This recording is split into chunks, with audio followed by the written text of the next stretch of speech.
I can't remember what I was doing that night. Perhaps I was with one of my Babylonian concubines, doing sinful stuff singers sing about in them secular songs you find, or pronouncing decrees sharper than quills of porcupines. Dig into my past and many a corpse you'll mine. So after a day in the life of being the boss of Babylonia, I had to rest. You have to understand, constantly upholding my heavy head of gold gets tiring. And you might think that King Nebuchadnezzar never catches these, but even kings need sleep. And so I passed out like a light, but that was an unusual type of night. Nightmare turned on my fight or flight. Prophecy about a tall tree that would indict my height and tell me that I needed to be chopped down.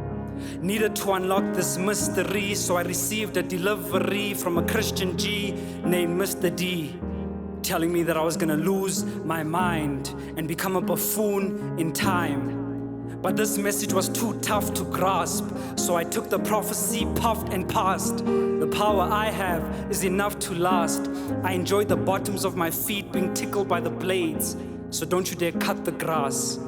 But sure enough, the prophecy from the strange Jew came true and made me a changed dude. And even though the truth I couldn't handle, my mind malfunctioned, making me move like a mammal. I no longer walked on twos in my sandals. I became an animal like a baboon or a camel. And all that to sober up a king drunk with power, and to make this dirty boy jump in showers. This tall tree had its stump devoured, and out of its ruins grew the humblest flower. Who now sees that gigantic trees can be chopped down by mere kitchen knives of the kingdom? That skyscrapers built over decades can be demolished in a moment by a simple push from the hands of heaven. That the privileged and powerful can be pulverized by the Prince of Peace's pinky finger. And that a proud king can be humbled before the Most High. These bellies of bronze and thighs of iron, their devilish bonds turn eyes from Zion. And you've got these chests of silver puffing their chests, kings at the top who are hugging the crest, proud lions who are hungry to flex. If humility is east, these Kanye-like kings are stuck in the west. But even kings of north and south, he forced them out.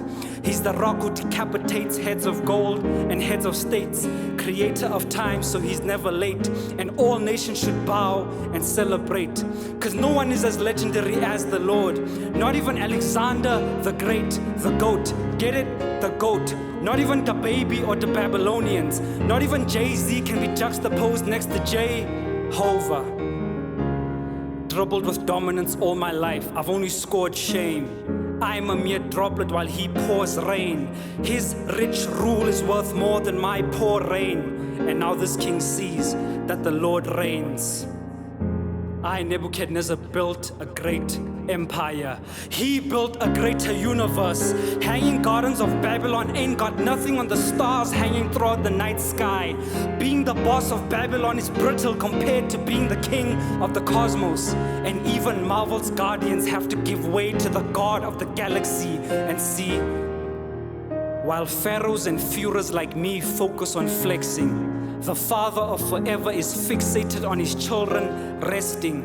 I've seen him intervene between flames and flesh, and the only thing burning is the hope he kept alive in the hearts of oppressed exiles yearning to go back home. So hear my story and let's relish him together. A king who was the devil's trendsetter shows that rebels get better. I'm a new Nebuchadnezzar cause the Most High never said never, and therefore I'll cherish him forever. The Lord reigns. Express.